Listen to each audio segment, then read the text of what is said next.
ලංකාවාසී ලෝකවාසී සියලු දෙනාටම මේ ලැබුවා වූ අලුත් අවුරුද්ද සුබම සුබ අලුත් අවුරුද්දක් වෙන්න කියලා ප්‍රාර්ථනා කරනවා.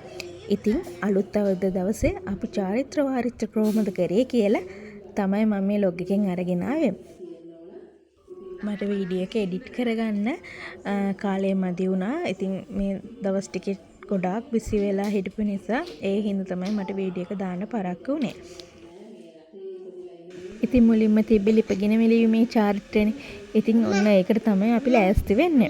ඔයගොල්ලන්ට ඉතින් පේනව නේද කොහොමද වීඩියෝ එකක් එඩිට් කරගන්නේ කියලා පිටිපස්සෙන් ඉඳගෙන කෑ ගහන. ඔව් කියන්නකෝ. මට ගෑවදී කියන්න. ඉතින් මට වෙනදට වඩා මේ අවුරුද්ද ගොඩාක් විශේෂයි. ඒකට හේතුව මම ඔයාලට පස්සේ කියන්න. මේ ලොග් එකේ නෙමෙයි. ඊළඟ ලොග් එකේ මම ඔයගොල්ලන්ට ඒක අනිවාර්යෙන්ම කියන්නම්. ඉතින් ඔයාලට පේනව නේද අපේ චූටි කියාර පැටියගේ ආසාව. එයා රෙද්ද හැටෙන හරිම ආසාවෙන් හිටියේ. ගලවන්නවත් දුන්නේ නැහැ. ඉතින් එයාට ওই පුංචි දීපු සුදු පුංචි දීපු තෑග්ගක් තමයි. ඉතින් ඔය එයාට ඕක මේ අවුරුද්දේ නෙමෙයි ගිය අවුරුද්දේ තමයි මහලා දුන්නේ. හැබැයි ගිය අවුරුද්දේ යාට එක ලොකුයි. මේ අවුරුද්දේ තමයි යාට හරිම සයිස් එක ඒක අඳින්නේ. ඉතින් ඒකත් ඇඳුවා. මොකද මට එයාට රෙද්ද හෙට්ටේ යන්න උවමනාවක් තිබ්බට ගන්න ටයිම් එකක් තිබ්බෙම නැහැ. මොකද එඩත් එක්ක ගොඩාක්ම බිසි වෙලා හිටියේ.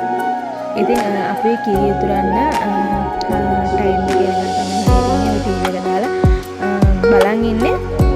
හරි වෙලාව එනකන් ඉතින් බලන්න නම් කොහොමද අපි කිරිට්ටුවේ කියලා.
ඉරියන් පැණියෙන් ඉතින් අවුරුද්දක් වෙන්න කියලා තමයි මම ඕගොල්ලන්ට හදවතින්ම ප්‍රාර්ථනා කරන්නේ. මේ ඉතිරිලා යනවා වගේම ඕගොල්ලන්ට ධනය මානසික සුවය ආදරය පිරෙන මිනිස්සු ඉතිරිලාම ලැබෙන්න ඕනේ.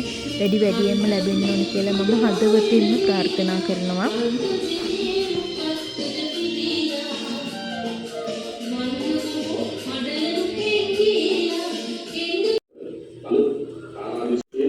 මොන දේ කරත් ඉතින් අපි බුදුන්ට මුල් තැන දෙන්න ඕනේ. ඊට පස්සේ අපි පහන් පත්තු කළා. ඔන්න ඉතින් ආහාර අනුභවය වෙනකන් ඉතින් බලාගෙන ඉන්නවා. කැමරාවට ඉතින් මුල් තැන දෙන්නට මොන වුණා. ඉතින් මට පුළුවන් විදිහට මම ලස්සනට කැම මේසයක් හදාගත්තා. මම හරිම ආසයි මෙන්න මේ වගේ වැඩවලට. ඒ කියන්නේ ලස්සනට පිළිවෙලට හිත පිරෙන විදිහට මෙන්න මේ වගේ ලස්සන දේවල් කරන්න. ඉතින් අපේ චූටි පැටියට හරිම ආසයි. මොකද එයාට තේරෙන වයසේදී මට හිතෙන්නේ පළවෙනි අවුරුද්දයි. ඉතින් චූටි කාලේදී ඉතින් කිරි උතුරනකොට එහෙම ලොකු තේරුමක් නැහැ. හැබැයි මේ අවුරුද්ද නම් එයා හොඳටම එන්ජොයි කරා. ඉතින් ඔයාලට පේනවා ඇති වීඩියෝස් වලින් උනත් එයාට හරිම සතුටුයි. එයාට අලුත් අත්දැකීම් ඉතින් ඒවා. ඉතින් පේනව නේද?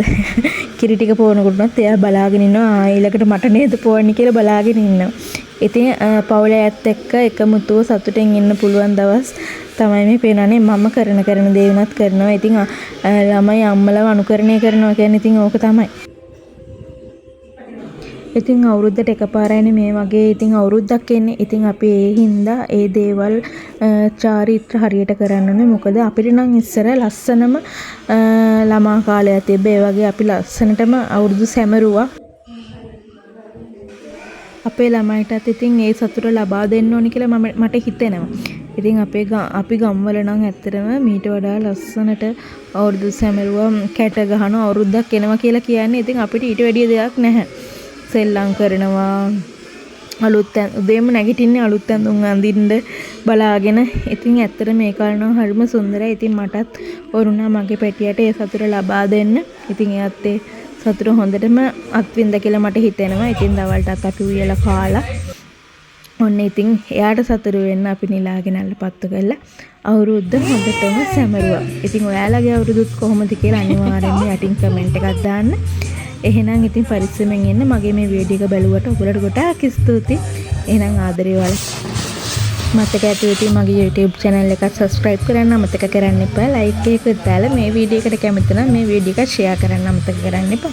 එහෙනම් ඉතින් ගිහිල්ලා එන්න පරිස්සමෙන් ඉන්න ඔයාලා හැමෝම ආදරේ. Bye bye. Thank you for watching.